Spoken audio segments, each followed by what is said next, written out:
Alors que je regardais la télévision, mon mari est entré en trombe, après que ma belle-mère eut murmuré quelque chose, son visage s'est assombri de rage. Il a crié, « Pourquoi perds-tu ton temps ?» et m'a écrasé la télévision sur la tête. Je saignais et j'appelais à l'aide. On m'a traîné par les cheveux et on m'a jeté dehors. Tremblante, j'ai appelé mon frère, mais lorsqu'il est arrivé, la suite a été plus terrifiante que je n'aurais pu l'imaginer. Je m'appelle Harper Collins, et ce que je m'apprête à partager est une histoire que je n'aurais jamais cru pouvoir raconter un jour. C'est une histoire d'amour, de trahison, en fin de compte, de découverte de ma force au milieu d'une douleur inimaginable. Et si quelqu'un m'avait dit il y a 3 ans que je serais assise ici à raconter cette histoire, je ne l'aurais pas cru. Mais la vie a le don de nous surprendre, n'est-ce pas? Tout a commencé lorsque j'ai rencontré Jonathan Carter. J'avais 26 ans, je vivais à Seattle et je travaillais comme graphiste dans une petite entreprise. Ma vie était simple et stable. C'est alors que Jonathan est entré dans mon monde, un banquier de 30 ans doté d'un charme qui pouvait illuminer une pièce. Il était poli, s'exprimait bien et me donnait l'impression d'être la personne la plus importante de sa vie. Notre histoire d'amour a été un véritable tourbillon. Dîner dans des restaurants chics, promenade au bord de l'eau et heures passées à parler de nos rêves. Il semblait parfait, et lorsqu'il m'a demandé en mariage 6 mois plus tard, j'ai dit oui sans hésiter. Mes amis nous ont qualifiés de couple parfait, et j'y ai cru. Mais comme je l'ai appris, la perfection est souvent une illusion. Après notre mariage, nous avons emménagé dans une belle maison dans l'un des quartiers les plus calmes de Seattle. A eu début. C'était comme si un rêve devenait réalité. Je me suis lancée à corps perdu dans l'aménagement de notre maison. Je cuisinais les plats préférés de Jonathan et m'assurais que tout était parfait. Il travaillait de longues heures à la banque, et même s'il me manquait pendant la journée, je me suis convaincue que cela faisait partie de la construction de notre avenir commun. Il n'a pas fallu longtemps pour que des fissures commencent à apparaître. Patricia, la mère de Jonathan, a emménagé chez nous quelques mois après le mariage. Elle prétendait d'avoir besoin de nous aider, mais il est vite devenu évident qu'elle était là pour nous contrôler. Patricia avait une 50aine d'années, elle était institutrice à la retraite et se comportait avec un air d'autorité. Elle avait des opinions bien arrêtées sur tout, sur la façon dont la maison devait être gérée, sur la façon dont je devais m'habiller, et même sur ce que je devais cuisiner pour Jonathan. À eu début, j'ai essayé de m'entendre avec elle. Après tout, c'était la mère de mon mari. Je l'écoutais poliment quand elle me reprochait d'être trop moderne, ou quand elle insistait sur le fait que je ne gérais pas correctement la maison. Mais j'avais beau faire, cela ne suffisait jamais. Et pire encore, Jonathan a commencé à se ranger de son côté. Harper, maman essaie juste de m'aider, disait-il chaque fois que j'essayais de lui faire part de mes inquiétudes. Tu devrais l'écouter. Elle sait de quoi elle parle. Ça m'a fait mal, mais je me suis dit que ce n'était qu'une phase. Les choses allaient s'améliorer, n'est-ce pas, mais ce n'est pas le cas. Un soir, après une journée particulièrement épuisante, j'ai terminé toutes les tâches ménagères et je me suis installée sur le canapé pour regarder la télévision. C'était un petit réconfort, l'une des rares choses qui m'aidait à me détendre. Je me souviens avoir pensé à quel point mon père, décédé 1 an avant le mariage, me manquait. La télévision était le cadeau qu'il m'avait fait. Et la regarder me rappelait toujours de bons souvenirs. Jonathan est rentré tard ce soir-là. Il avait l'air fatigué, mais il m'a quand même accueilli avec un sourire. Pendant un instant, je me suis sentie soulagée. Peut-être que cette nuit serait paisible. Mais Patricia est apparue, lui murmurant quelque chose à l'oreille. Quoi qu'elle ait dit, son expression a changé instantanément. Il m'a fixé du regard, les yeux froids. « Lève-toi, dit-il d'un ton tranchant. Va à la cuisine et prépare-moi un nouveau repas. J'y clignai des yeux, surprise. Le repas est déjà prêt, Jonathan. Je l'ai gardé au chaud pour toi. Je ne veux pas de ça, s'emporta-t-il. Je veux quelque chose de frais. J'ai hésité. J'étais fatiguée et je ne comprenais pas pourquoi il était si déraisonnable. Jonathan, j'ai été debout toute la journée. Tu ne peux pas. Avant que je puisse terminer, il a explosé. Comment oses-tu me répondre? Il a traversé la pièce à grands pas, avant que je puisse bouger, il a attrapé la télévision, celle de mon père, et l'a soulevée au-dessus de sa tête. Je n'ai pas eu le temps de réagir. Il l'a jetée vers le bas et le coin de la télévision s'est écrasé sur le côté de ma tête. La douleur a éclaté et je me suis effondrée sur le sol, du sang coulant sur mon visage. J'étais trop choquée pour pleurer. Je l'ai regardé fixement, la vue brouillée. Mon cœur battait la chamade. Peut-être que cela t'apprendra à m'obéir, a-t-il grogné. Patricia se tenait à proximité, les bras croisés, un air suffisant sur le visage. Tu ne mérites pas de vivre ici si tu ne nous respectes pas, dit-elle, sa voix dégoulinant de dédain. Je l'ai supplié de m'aider, la voix tremblante. Jonathan, je t'en prie, je suis blessée. Mais ni l'un ni l'autre ne s'en souciait. Patricia a continué à me crier dessus et Jonathan m'a traîné jusqu'à la porte. Sortez, cracha-t-il en me poussant dans la nuit froide. Je suis restée là, en sang et tremblante, incapable de comprendre ce qui venait de se passer. N'ayant nulle part où aller, j'ai appelé mon frère, Daniel. Dès qu'il a répondu, j'ai craqué. Harper, a-t-il dit, sa voix était pleine d'inquiétude. Qu'est-ce qu'il y a, Jonathan? J'ai besoin d'aide, Daniel. S'il te plaît, où es-tu? Demanda-t-il d'une voix ferme. Je viens te chercher tout de suite. Je lui ai donné ma position et j'ai attendu dans l'obscurité. Mon esprit était un tourbillon de peur et d'incrédulité. Qu'était devenue ma vie? Comment en étais-je arrivé là? Lorsque Daniel est arrivé, son visage était un mélange de colère et d'inquiétude. Il m'a aidé à monter dans sa voiture et m'a conduite directement à l'hôpital. On va arranger ça, a-t-il dit en serrant fermement le volant. Je te le promets, Harper. Et elle ne va pas s'en tirer comme ça. Tandis que le médecin soignait ma blessure, j'ai ressenti une étincelle de quelque chose que je n'avais pas ressenti depuis longtemps. L'espoir. Pour la première fois, j'ai réalisé que je n'avais plus à endurer cela. Mais je savais aussi que ce n'était que le début. Jonathan et Patricia m'avaient trahi d'une manière que je ne pouvais ignorer. Et j'allais m'assurer qu'ils le paieraient. Assise à l'hôpital cette nuit-là, je ne pouvais m'empêcher de trembler. Et la douleur dans ma tête était vive, mais elle n'était rien comparée à la douleur dans ma poitrine. Pendant que l'infirmière nettoyait ma blessure et posait des points de suture, Daniel était assis à mes côtés, fumant en silence. Une fois que nous avons regagné son appartement, il m'a fait asseoir avec un verre d'eau et m'a dit, « Harper, dis-moi tout. Je dois savoir exactement ce qui s'est passé. » J'ai hésité. Par où commencer?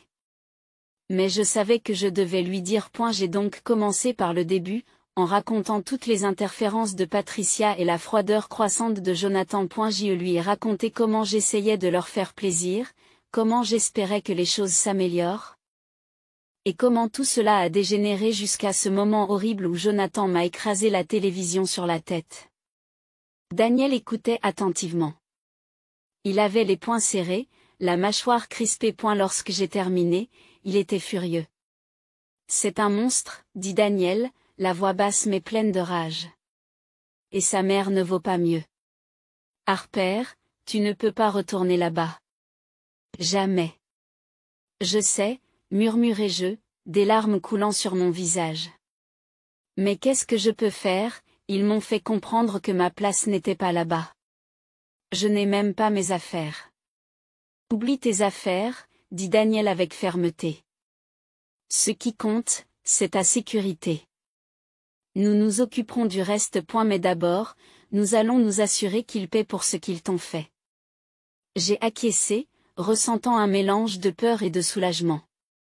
Pour la première fois depuis des mois, j'avais l'impression de ne pas être seule. Daniel était mon roc, et je savais qu'il ne me laisserait pas affronter cela toute seule. Les jours suivants, je suis restée avec Daniel, essayant de me remettre physiquement et émotionnellement.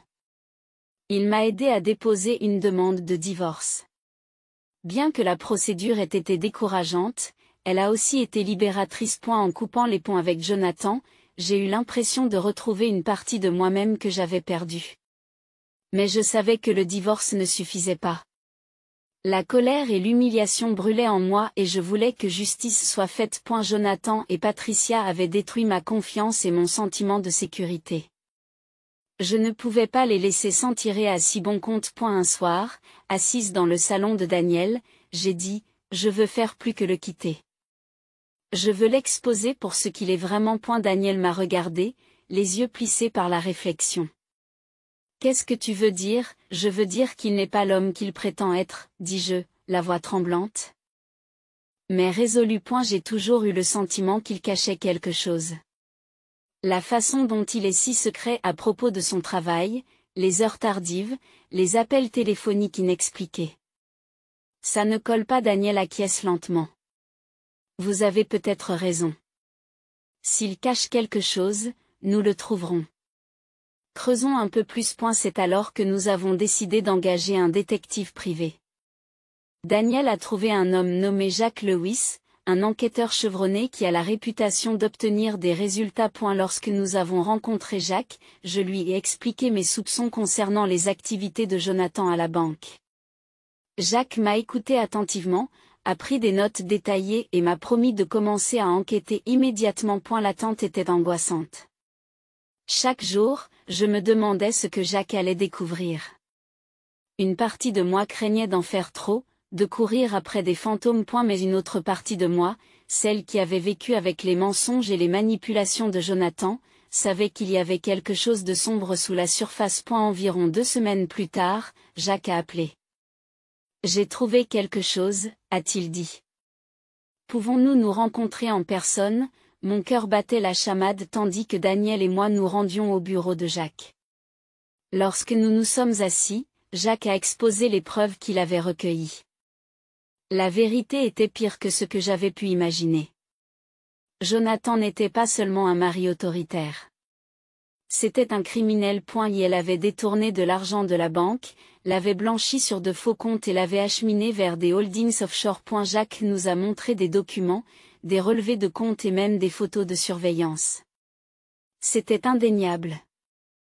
J'ai regardé fixement les preuves, l'esprit en ébullition. Je savais qu'il cachait quelque chose, ai-je dit doucement. Mais ça, c'est énorme, a déclaré Daniel. La voix pleine de détermination.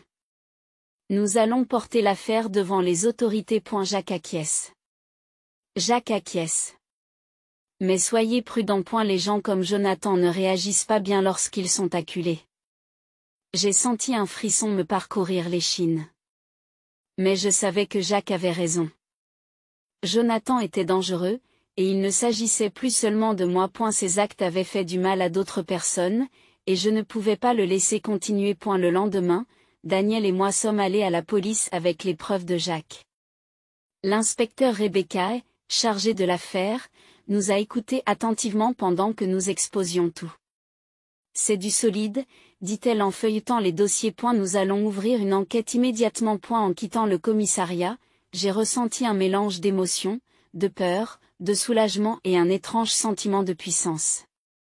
Pendant si longtemps, je m'étais sentie impuissante, piégée dans un cauchemar dont je ne pouvais m'échapper.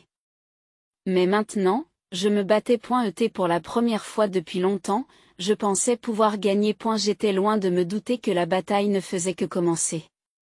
Les jours qui ont suivi la rencontre avec l'inspecteur ont été marqués par un flot d'énergie nerveuse. La police avait repris l'enquête et je me retrouvais à attendre anxieusement des nouvelles. Je me repassais sans cesse les paroles de Jacques dans ma tête. Jonathan était dangereux. J'avais toujours su qu'il avait du tempérament, mais maintenant je le voyais sous un jour complètement différent. Il ne s'agissait pas seulement de sa cruauté envers moi. Il s'agissait d'un homme qui enfreignait les lois, trahissait la confiance et menait une double vie. J'ai essayé de rester occupé, me jetant dans tout ce qui pouvait me distraire. Daniel était ma source de force constante. Il prenait toujours de mes nouvelles et me rappelait que je n'étais pas seule dans cette situation. Mais même ses paroles rassurantes ne parvenaient pas à apaiser mes craintes. Je savais qu'une fois que Jonathan aurait découvert ce qui se passait, il n'y aurait plus de retour en arrière possible. Environ une semaine plus tard, l'inspecteur m'a convoqué pour une réunion. Lorsque Daniel et moi sommes arrivés au commissariat, elle avait un dossier sur son bureau, l'air sérieux mais déterminé. Nous avons fait des progrès significatifs, a-t-elle commencé en nous faisant signe de nous asseoir. Grâce aux preuves fournies par votre enquêteur, nous avons pu confirmer que Jonathan est impliqué dans une opération de blanchiment d'argent à grande échelle. Il détourne des fonds de la banque depuis plus de 2 ans et utilise des sociétés écrans pour brouiller les pistes. L'étendue de ses crimes est énorme, et l'entendre ainsi m'a laissé sans voix. Je me doutais qu'il cachait quelque chose, mais l'ampleur de sa trahison est stupéfiante. Que se passe-t-il maintenant? J'ai demandé, la voix tremblante. Nous avons monté un dossier solide contre lui, a déclaré l'inspecteur Hay. Nous avons déjà commencé à surveiller ses mouvements et nous nous préparons à procéder à une arrestation. Mais il faut que vous fassiez attention.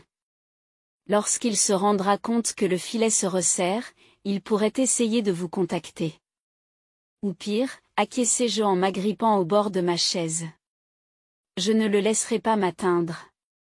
Ai-je dit, même si, au fond de moi, j'étais terrifié. Lorsque nous avons quitté la gare, Daniel s'est tourné vers moi. Tu gères ça incroyablement bien, Harper. Je sais que ce n'est pas facile. Je l'admets. Mais je dois aller jusqu'au bout. Après tout ce qu'il a fait, je ne peux pas le laisser partir. Ce soir-là. Je me suis assise seule dans le salon de Daniel et j'ai regardé par la fenêtre. Je repense au début de ma relation avec Jonathan. Comment l'homme qui m'a tenu la main et m'a promis une vie de bonheur pouvait-il être celui qui m'a écrasé une télévision sur la tête et détourné des millions? La trahison a été plus profonde que je n'aurais pu l'imaginer, mais elle a aussi renforcé ma détermination. Et elle m'en avait assez pris. Il était temps qu'il en subisse les conséquences. Les jours suivants ont été tendus. Je n'arrêtais pas d'imaginer ce qui se passerait lorsque Jonathan serait arrêté. Se déchaînerait-il?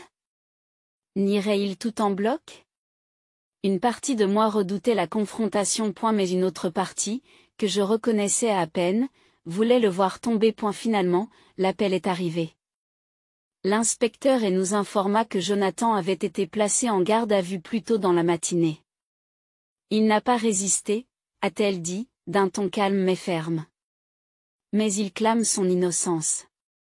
Il dit qu'il s'agit d'un malentendu. Bien sûr que oui, ai-je dit avec amertume. C'est ce qu'il a toujours fait. Prétendre être la victime. Malgré son déni, j'ai senti un poids s'envoler de mes épaules.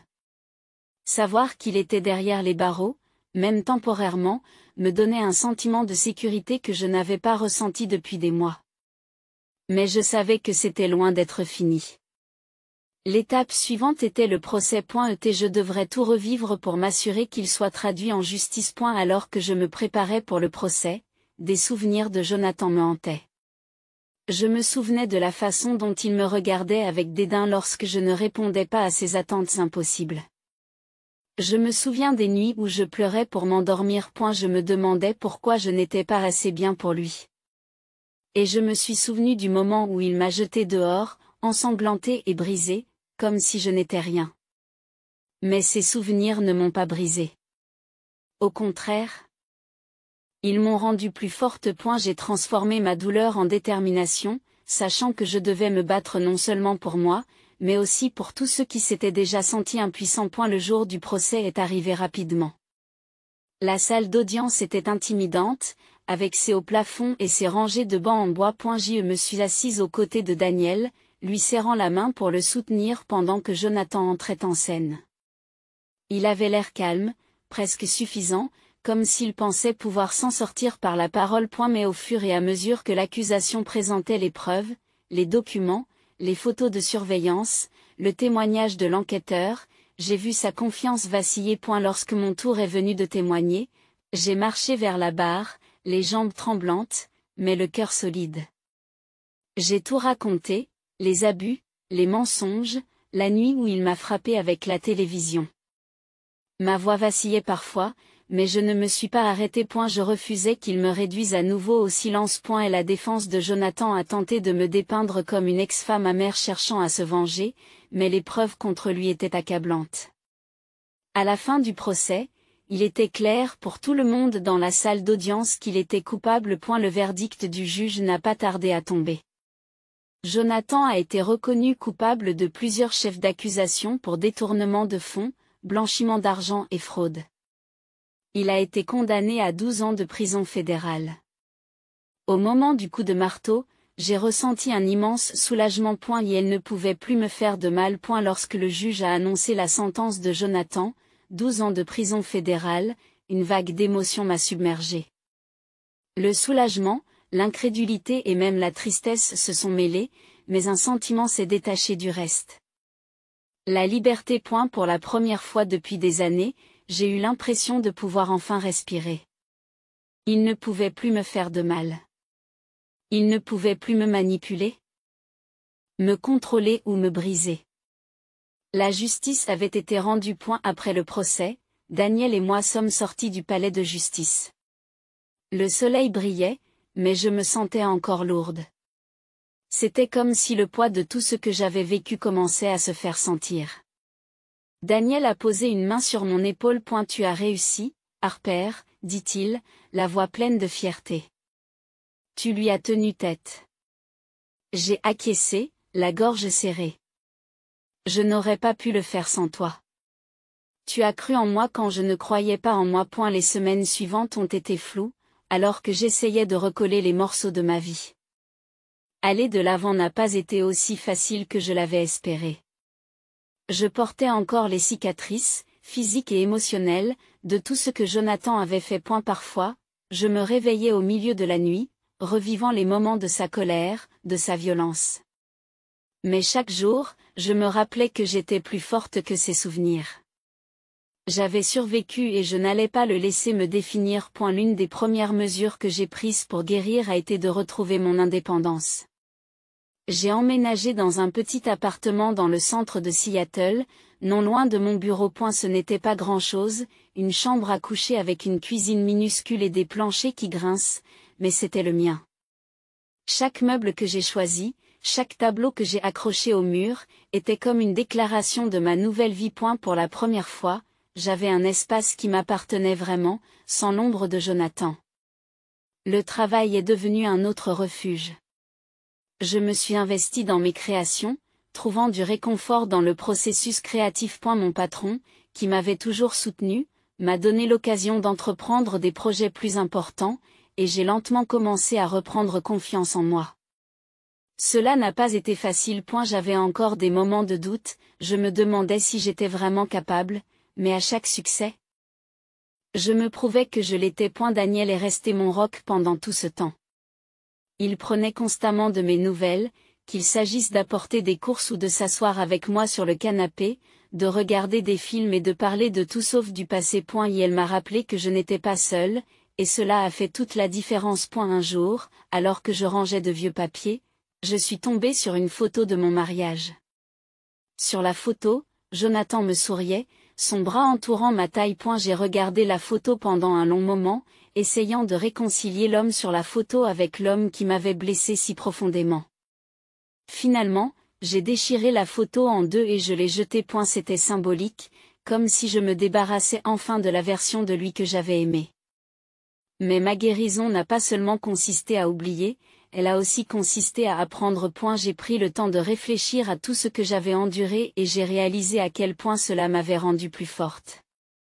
J'avais trouvé en moi une résilience dont je ne soupçonnais pas l'existence. J'avais fait face à la trahison, à l'humiliation et à la douleur, et j'en étais sortie indemne. Je n'étais plus la même personne que lorsque j'ai épousé Jonathan, mais cela me convenait. Et la nouvelle version de moi était plus courageuse, plus sage et déterminée à ne plus jamais laisser personne me priver de mon pouvoir. Quant à Jonathan, sa condamnation a fait l'effet d'une onde de choc au sein de la communauté. Ces crimes ont fait la une des journaux et la banque pour laquelle il travaillait a présenté des excuses publiques pour n'avoir pas détecté plus tôt ses activités frauduleuses. J'ai appris par la rumeur que Patricia, sa mère, avait déménagé, probablement par embarras. Une partie de moi voulait la confronter pour exiger des excuses pour la façon dont elle m'avait traité. Mais j'ai réalisé que cela n'en valait pas la peine. Elle n'en valait pas la peine.